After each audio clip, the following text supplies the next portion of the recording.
दोस्तों, देश भर में अनलॉक 3 की शुरुआत होने वाली है, जिसमें कुछ चीजों पर सरकार ने छूट भी दी है। इस बीच कुछ बड़ी और महत्वपूर्ण खबरें निकल कर आ रही हैं, जिनका जानना आपके लिए बहुत जरूरी है। दोस्तों, बात करें कोरोना मरीजों की, तो भारत में पिछले बीते 24 घंटे में कोरोना के 55,079 नए मामले सामने आए हैं। इस दौरान 779 मरीजों की मौत भी हुई है। चलिए इसी के साथ शुरुआत करते हैं आज की बड़ी खबरों की, जिसमें आप देखने वाले हैं मोदी सरकार ने खत्म की गैस सब्सिडी, पिछले 3 महीने से नहीं आ रहे पैसे, जानिए क्यों। अगर आपके खाते में गैस सब्सिडी नहीं आ रही है तो ये खबर आपके काम की है। आगे हम आपको इस पूरी खबर को दिखाएंगे। साथ ही साथ खुशखबरी, कोविड-19 की ये 4 वैक्सीन इस जानवर पर कामयाब, इंसानों से एक कदम दूर। कोरोना की वैक्सीन पर पूरी दुनिया की नजर है। इस बीच एक अच्छी खबर आ रही है, आगे जानेंगे पूरी खबर को। साथ ही अगली खबर में मोबाइल फोन का किया इस्तेमाल तो भरना पड़ेगा इतने रुपए का जुर्माना, जानिए नया नियम। अगर आप भी ड्राइविंग करते हुए मोबाइल फोन का इस्तेमाल करते हैं तो संभल जाइए, आप पर बड़ा जुर्माना लग सकता है। पूरी खबर जानने के लिए बने रहिए हमारे साथ वीडियो में। साथ ही दोस्तों, चीन से लगा टीवी के इंपोर्ट पर बैन, चाइनीज कंपनियों को होगा करोड़ों रुपए से ज्यादा का नुकसान। भारत सरकार ने चीन को झटका देने के लिए बड़ा कदम उठाया है, जिसमें चीन को बड़ा नुकसान होने वाला है। आगे हम आपको इस पूरी खबर को बताएंगे। दोस्तों, ये सभी खबरें जानना बेहद जरूरी हैं। खबरों को विस्तार से जानने के लिए बने रहिए हमारे साथ। अगर आप भी चीनी सामान का भारत में पूर्ण विरोध करते हैं तो इस वीडियो पर एक लाइक जरूर करिएगा। तो चलिए बिना देरी किए लिए चलते हैं आपको आज की सबसे पहली खबर की तरफ। सैटेलाइट तस्वीरों से खुली चीन की नई चाल, पैंगोंग लेक में बढ़ा रहा अपनी ताकत। भारत और चीन के बीच हुई कोर कमांडर लेवल की बातचीत के दौरान पीछे हटने को राजी हुआ चीन फिर से LAC पर चालबाजी कर रहा है। दरअसल चीन लद्दाख के पैंगोंग त्सो इलाके में अपने सैनिकों की तैनाती बढ़ा रहा है। सैटेलाइट इमेज से यह खुलासा हुआ है।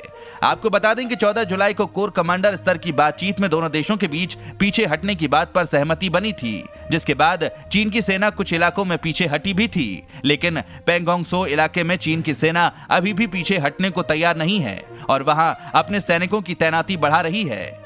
और अगली बड़ी खबर में खुशखबरी, कोविड-19 की ये 4 वैक्सीन बंदरों पर कामयाब, इंसानों से एक कदम दूर।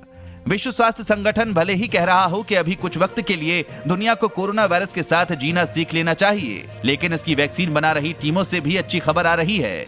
दुनिया भर में करीब 25 वैक्सीन ह्यूमन ट्रायल के दौर में हैं, जिनमें से 2 भारत की हैं। दुनिया भर में 4 ऐसी वैक्सीन हैं जो इस दौड़ में सबसे आगे हैं और बंदरों पर इनका प्रयोग सफल रहा है। इन वैक्सीन का इंसानों की सीमित संख्या पर प्रयोग भी हो चुका है। बस अब बड़े दलों और गंभीर मरीजों पर इनका परीक्षण शुरू कर दिया गया है।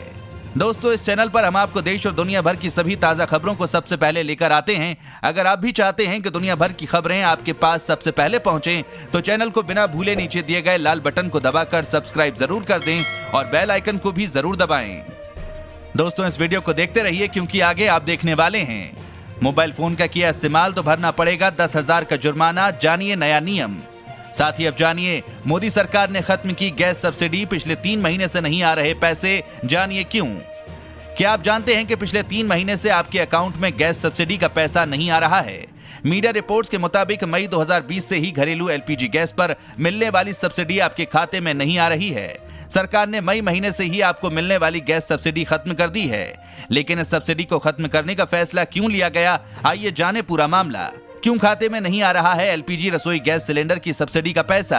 अंग्रेजी के अखबार इकोनॉमिक टाइम्स में छपी खबर के मुताबिक केंद्र सरकार ने मई महीने में घरेलू LPG सिलेंडर की कीमतों में बदलाव करते समय ही गैस सब्सिडी खत्म करने का फैसला किया था, जिसके कारण मई, जून और जुलाई में गैस लेने पर भी ग्राहकों को सब्सिडी का पैसा ट्रांसफर नहीं किया गया है। गैस सिलेंडर का बाजार मूल्य या बिना सब्सिडी वाले सिलेंडर की कीमत काफी कम हो गई है। इस बीच सब्सिडी वाले गैस सिलेंडरों की कीमतों में इजाफा हुआ है। ऐसे में दोनों सिलेंडरों के बीच कीमत का अंतर लगभग खत्म हो गया है। यही वजह है कि सरकार ने अब घरेलू गैस सिलेंडरों पर सब्सिडी देना बंद कर दिया है। साथ ही अगली खबर में थोड़ी राहत मगर पाबंदियां भी, जानिए आज से क्या क्या खुलेगा। कोरोना वायरस के बढ़ते केसेस के बीच अनलॉक 2.0 आज समाप्त हो रहा है। 1 अगस्त 2020 से अनलॉक 3.0 की गाइडलाइंस प्रभावी हो जाएंगी। इंटरनेशनल ट्रैवल को वंदे भारत मिशन के तहत लिमिटेड छूट मिली है, जबकि इंटर स्टेट ट्रैवल पर कोई रोक नहीं है। Cinema hall, swimming pool, entertainment park, theatre, bar और ऑडिटोरियम जैसी जगहें फिलहाल बंद ही रहेंगी। कंटेनमेंट जोन में पहले की तरह ही लॉकडाउन रहेगा। ये गाइडलाइंस 31 अगस्त तक प्रभावी रहेंगी। हालांकि लोकल लेवल पर फैसला राज्यों के हाथ में छोड़ा गया। विभिन्न राज्यों ने अपने हिसाब से ढील और प्रतिबंध लगाए हैं। आइए जानते हैं आज से क्या क्या खुलेगा और क्या बंद रहेगा। नाइट कर्फ्यू को हटाया गया, योग संस्थानों और जिम खोलने की मंजूरी, स्वतंत्रता दिवस के कार्यक्रम में सोशल डिस्टेंसिंग के साथ शामिल होने की परमिशन, कंटेनमेंट जोन्स में 31 अगस्त तक सिर्फ जरूरी गतिविधियों को इजाजत, 65 साल से ज्यादा उम्र के बुजुर्गों, बच्चों और गर्भवती महिलाओं को घर में रहने की सलाह। अगली बड़ी खबर में, गाड़ी चलाते वक्त मोबाइल फोन का किया इस्तेमाल तो भरना पड़ेगा 10,000 का जुर्माना। उत्तर प्रदेश में सड़क दुर्घटनाओं पर रोक लगाने के लिए सरकार ने नियमों को और सख्त कर दिया है। गुरुवार को जारी नए आदेशों के अनुसार 2 पहिया या 4 पहिया वाहन चलाते समय मोबाइल का इस्तेमाल करने पर 10,000 रुपए का जुर्माना लगाया जाएगा। जून में इस आदेश को पारित किया गया था, जिसकी अधिसूचना गुरुवार को जारी की गई। इसके अलावा भी कई बदलाव किए गए हैं। पहली बार पार्किंग नियमों का उल्लंघन करने पर 500 रुपए का जुर्माना लगाया जाएगा, जबकि दूसरी बार में ये जुर्माना राशि 3 गुना बढ़कर 1500 हो जाएगी। इसी तरह 12 महीने से अधिक अवधि तक अन्य राज्यों के रजिस्ट्रीकरण चिन्ह का इस्तेमाल करने पर पहली बार में जुर्माना 500 और दूसरी बार में 1500 होगा। इसके अलावा अन्य किसी का लाइसेंस दिखाने पर भी इसी तरह की जुर्माना राशि वसूली जाएगी। साथ ही अगली खबर में, घर में रखे सोने की देनी होगी जानकारी, मोदी सरकार ला रही है नई स्कीम। आपको बता दें, वित्त मंत्रालय अब भारत में गैर कानूनी रूप से घर में रखे गए सोने के लिए एमनेस्टी प्रोग्राम पर विचार कर रहा है। इस प्रोग्राम के जरिए सरकार चाहती है कि टैक्स चोरी पर लगाम लगे और आयात पर निर्भरता कम हो। एक बिजनेस न्यूज वेबसाइट ने मामले से जुड़े लोगों के हवाले से एक रिपोर्ट लिखी है। प्रधानमंत्री नरेंद्र मोदी के समक्ष पेश किए गए प्रस्ताव में कहा गया कि सरकार लोगों से अपील करेगी कि वो गैर कानूनी रूप से रखे पीले धातु के बारे में टैक्स विभाग को जानकारी दें। इसके लिए उन्हें लेवी या पेनल्टी देनी होगी। हालांकि ये प्रस्ताव अभी शुरुआती चरण में है। सरकार अभी भी संबंधित अधिकारियों के साथ विचार कर रही है। साथ ही दोस्तों, कोरोना ने किया गरीबों का बुरा हाल, कमाई नहीं होने की वजह से 2/3 बढ़ा कर्ज। सर्वे, कोरोना का कहर गरीबों को ले डूबा है। एक सर्वे में ये बात सामने आई है कि कोरोना से करीब 40% गरीब परिवार कर्जे के जाल में फंस गए हैं। आधे से ज्यादा परिवारों में कमाने वालों की नौकरी चली गई। निम्न आय वर्ग पर कोरोना और लॉकडाउन की परेशान करने वाली तस्वीर सामने आई है। हालांकि पीडीएस और कैश ट्रांसफर स्कीम से कुछ गरीब परिवारों को राहत मिली है। आपको बता दें कि डेलबर्ग कंटार की ये रिपोर्ट 5 अप्रैल से 3 जून तक के बीच में किए गए कुल 47,000 परिवारों के सर्वे पर आधारित है। सर्वे रिपोर्ट में पता चलता है कि कम आय समूह पर कोरोना का कहर सबसे ज्यादा बरपा है।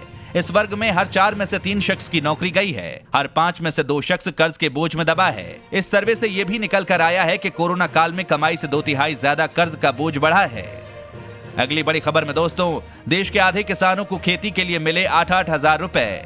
मोदी सरकार ने देश के करीब आधे किसान परिवारों को खेती किसानी के लिए उनके बैंक अकाउंट में अब तक 8-8 हजार रुपए की सहायता राशि भेज दी है। करीब 7.25 करोड़ ऐसे लाभार्थी हैं। ये सब प्रधानमंत्री किसान सम्मान निधि स्कीम की 4 किश्त के लाभार्थी हैं। इनका सारा रिकॉर्ड दुरुस्त है, तो फिर आप क्यों देर कर रहे हैं? 1 अगस्त से अगली किश्त भी आने वाली है, तो फिर आप भी तो अपने रिकॉर्ड को ठीक रखिए। आधार, बैंक अकाउंट और रेवेन्यू रिकॉर्ड ठीक है तो आपको भी पैसा जरूर मिलेगा। पीएम किसान स्कीम के तहत परिवार की परिभाषा पति, पत्नी और नाबालिग बच्चे हैं। इसलिए जिस भी बालिग व्यक्ति का नाम रेवेन्यू रिकॉर्ड में दर्ज है, वो इसका अलग से फायदा ले सकता है। इसका अर्थ यह है कि एक ही खेती योग्य जमीन के भूलेख पत्र में अगर 1 से ज्यादा वयस्क सदस्य के नाम दर्ज हैं, तो योजना के तहत हर वयस्क सदस्य अलग से लाभ के लिए पात्र हो सकता है। इसके लिए रेवेन्यू रिकॉर्ड के अलावा आधार कार्ड और बैंक अकाउंट नंबर की जरूरत पड़ेगी। साथ ही अगली खबर में, चीन है कि मानता नहीं, इस बार चीनी राजदूत ने किया ये दुस्साहस। चीन ने गुरुवार को पेंगोंग लेक इलाके में अपने दावे को फिर से दोहराया है, जहां चीनी सेना भारतीय सीमा में 8 किलोमीटर अंदर तक घुस आई थी। भारत में चीनी राजदूत सन वेइडोंग ने गुरुवार को कहा कि चीनी सेना पेंगोंग झील के उत्तरी किनारे पर पारंपरिक सीमा रेखा के मुताबिक अपने क्षेत्र में तैनात है। चीनी राजदूत ने इस बात को खारिज कर दिया कि चीन ने पेंगोंग झील तक अपने क्षेत्रीय दावे का विस्तार किया है। चीनी राजदूत का ये बयान ऐसे वक्त में आया है जब दोनों देशों के बीच कॉर्प्स कमांडर की 5वें दौर की बातचीत होने वाली है। चीनी राजदूत ने कहा कि दोनों पक्षों की साझा कोशिशों से सीमा पर अधिकतर इलाकों से सेनाएं पीछे हटी हैं और तनाव घट रहा है। हालांकि चीनी राजदूत के बयान के बाद भारत ने कहा कि इस मामले में कुछ प्रगति हुई है, लेकिन सैन्य टुकड़ियों के पीछे हटने की प्रक्रिया अभी पूरी नहीं हुई है। साथ ही अगली खबर में, चीन से लगा टीवी के इंपोर्ट पर बैन, चाइनीज कंपनियों को होगा 2000 करोड़ रुपए से ज्यादा का नुकसान। केंद्र सरकार के इस फैसले ने एक बार फिर से चीन की नींद उड़ा दी है। भारत ने चीन को 2000 करोड़ से ज्यादा का नुकसान पहुंचाया है। सरकार ने चीन से आने वाले सैकड़ों करोड़ के कलर टीवी के निर्यात पर रोक लगा दी है। सरकार के इस फैसले से चीन जैसे देशों को बहुत बड़ा नुकसान होने वाला है। इंडियन टेलीविजन मार्केट में चाइनीज ब्रांड का शेयर बहुत बड़ा था, लेकिन अब सरकार के इस फैसले से लोकल मैन्युफैक्चरर्स को फायदा मिलेगा। भारत चीन के खिलाफ आर्थिक कार्रवाई की दिशा में तेजी से बढ़ रहा है। 2 दशक बाद फिर से रंगीन टीवी के आयात पर रोक इसी दिशा में एक बड़ी कार्रवाई है। इससे पहले सरकार ने सरकारी खरीद में चाइनीज कंपनियों की एंट्री बैन कर दी थी। मतलब केंद्र और राज्य सरकार की तरफ से किसी भी तरह की सरकारी खरीद में चाइनीज कंपनियां बोली में शामिल नहीं हो सकती हैं। अगली खबर में दिल्ली में 15 अगस्त को आतंकी हमले का खतरा, ड्रोन उड़ाने पर रोक। आपको बता दें, राष्ट्रीय राजधानी दिल्ली में 15 अगस्त को आतंकी हमले के खतरे को लेकर इनपुट मिले हैं। इसके मद्देनजर दिल्ली पुलिस कमिश्नर ने सुरक्षा संबंधित गाइडलाइन जारी किए हैं। इसके तहत दिल्ली में 31 जुलाई यानी आज से 15 अगस्त तक ड्रोन उड़ाने पर सख्त पाबंदी रहेगी।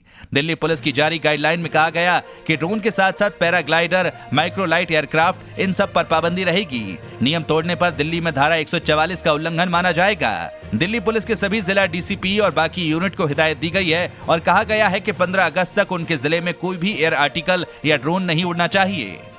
साथ ही दोस्तों, बढ़ते हैं अगली खबर पर।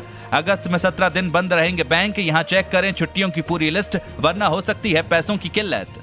अगर आपका अगस्त महीने में कोई काम है जिसके लिए आपको बैंक जाना पड़ सकता है, तो ये खबर आपके लिए पढ़ना जरूरी है। लॉकडाउन में बैंकों के खुलने और बंद होने की टाइमिंग में थोड़ा फेरबदल हुआ है, लेकिन लॉकडाउन में बैंक कर्मचारी काम करते रहे। अगस्त महीने में बैंक की छुट्टियों की बात करें तो अगस्त में 17 दिन बैंक बंद रहेंगे। इनमें रविवार और दूसरे चौथे शनिवार को शामिल किया गया है। ऐसे में आपके लिए ये जानना जरूरी है कि किस दिन बैंक खुले रहेंगे और किस दिन बंद रहेंगे।